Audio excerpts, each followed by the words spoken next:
For some reason, Nintendo loves making dark games, and The Legend of Zelda can be a great example of this in subtle ways. Throughout the years, a lot of connections have been made to certain sad and disturbing outcomes and plans. For a long time, fans have been making their own theories about what could have happened in the world of Hyrule. Nintendo usually doesn't give answers, and the Hyrule Historia wasn't always around. We will take a look at 5 of the darkest Zelda theories. So let's dive right in.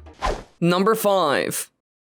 Now, when it comes down to it, Majora's Mask is certainly one of the most dark and sad Zelda games ever released, and also my favorite because of that by far. There's a lot of tension with the moon constantly looming over you, with all the people below slowly realizing that their end is coming near. You can even see some citizens stress out during the final hours, like the owner of the Swordsman School. And while all of this is happening, there are people in Clock Town that are busy with some shady deals behind closed doors. This is the largest town in Termina after all, and is the region's center of government and commerce, with Mayor Dottor as its leader. However, if you start to look into all the connections between the characters in the town, you will soon realize something quite interesting. Everyone knows each other, having opinions about some, being friends with others, or working together with them. But there's also an interesting connection between some shady characters seen in Clock Town and the one that leads it, which I did a video on about 3 years ago called The Corruption of Clock Town, which you can check out after this video in the upper right corner.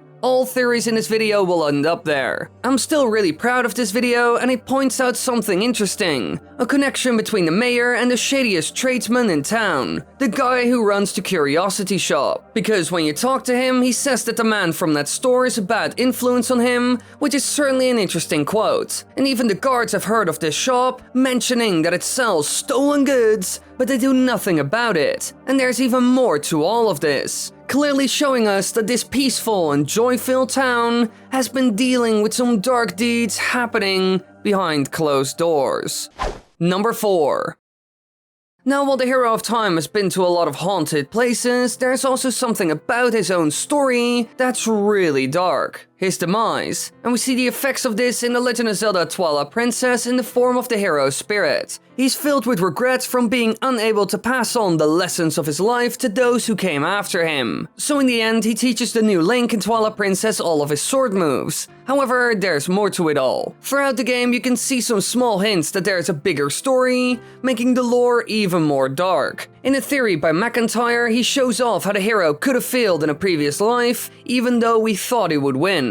Since Ganondorf most likely attacked Hyrule regardless. Sure, he went back in time and couldn't get to the Sacred Realm, but still he launched an attack, getting rid of the Knights clan, which is a huge win for him. A clue for this is the depiction of Link beating Ganondorf on Ganondorf's armor, as well as the strange new carvings seen in Twilight Princess HD, all hinting towards a certain conflict that we never saw. The battle would have most likely been similar to the events before the Downfall timeline called the Imprisoning War, which could explain why the Knights are gone and the Hyrulean army is in such a bad state. One aspect of it all that makes it especially haunting is the graveyard surrounded by ghost soldiers right next to Hyrule Castle. Here our hero could lie, regretting that he couldn't stop Ganondorf after putting back the Master Sword and not accepting his fate as the hero. Sure, Ganondorf was stopped, but by attacking he still weakened the kingdom permanently, which was still a victory in some way. Filling our hero with regrets of making the wrong choice, trying to set things right with the new hero. That's why the Howling Stones were made. As soon as the Knights were defeated, he set this plan in action to make the hero from Twilight Princess one of the best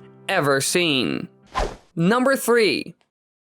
In the world of Zelda, we see our main villain Ganondorf again and again and again, fighting our green little boy in order to take over the world. But when we take him on, we often see him use magic as well as a melee weapon of sorts, usually a gigantic sword. And my good friend Zeltek made a theory about this, suggesting that a certain dark and haunted sword seen in the games is actually from Ganondorf, the scary mini-boss called Death Sword of the Arbiter's Grounds, the 4th dungeon of Twilight Princess. This is a giant sword, and surprisingly enough, there's a ghostly wielder attached to it, and combined they make a mini-boss. Now upon entering the room, you break the seal on it by cutting one of the ropes that held it, releasing the dark creature. And when looking at this fine blade, you can see that there are a lot of connections between this weapon and Ganondorf, who was banished there as well. Even the Arbiter's Crowns are of Gerudo origins after all, and some markings found on the weapon are also found on the floor in Arbiter's Ground itself. And it wouldn't even be the first time that Ganondorf's weapon has a Spirit of Swords inside of it. We have seen it before. Just look at Girahim. His true form, for example, is also a sword, acting as the blade of the Demon King, being able to take on a humanoid form as well, which we see throughout the game. So clearly it's possible that this dark weapon is connected to the biggest villain of the franchise in at least some way. And who knows what that could mean. Number 2.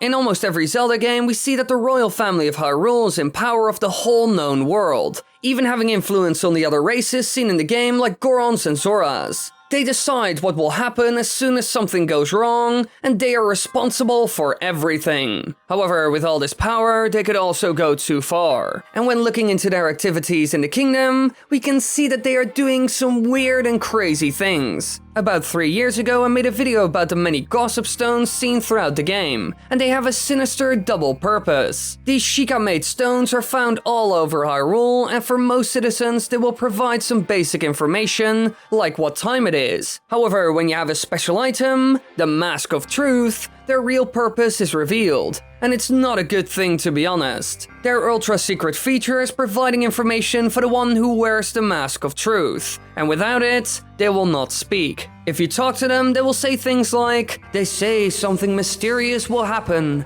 if one presses the reset button while playing."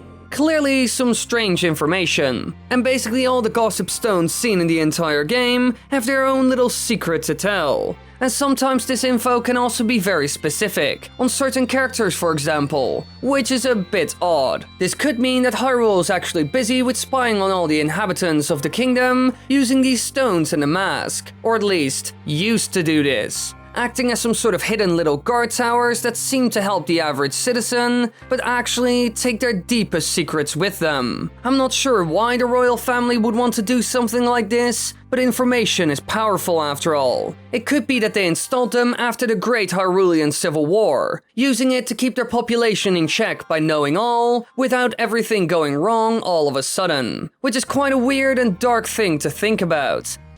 Number 1.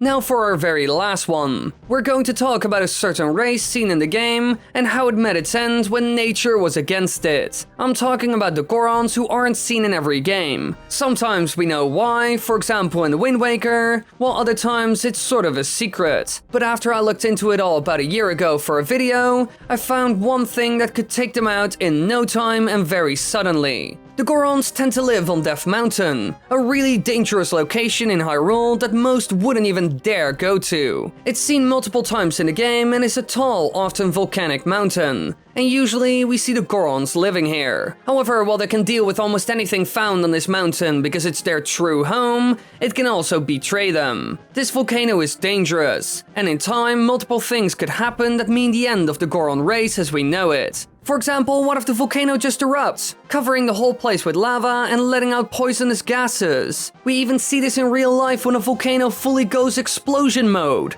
and it's extremely dangerous. This would already be terrible for them and quite hard to survive as well, which could explain in some timelines why they aren't seen anymore. But that's not even all, because in Ocarina of Time they also get their food from this place in one specific location, the Dongo's Cavern. However, if it happens to get blocked off or runs out of food, then it's over for them. The Gorons wouldn't be able to survive. This was already a problem in that game, when Ganondorf blocked off the entrance and monsters took over. So what would ever happen if there's nothing left? They even get their money from the mountain by gathering certain special and rare minerals, as well as growing plants like the bomb flowers, which are great for demolition. If that would end, it would also be a bad thing. Without any functioning economy, they would end up poor, and other races would get way ahead of them. Also, a little side note, don't forget to check out the playlists and videos in the upper right corner after this video, and also be sure to subscribe and click the bell button. Now, let's continue.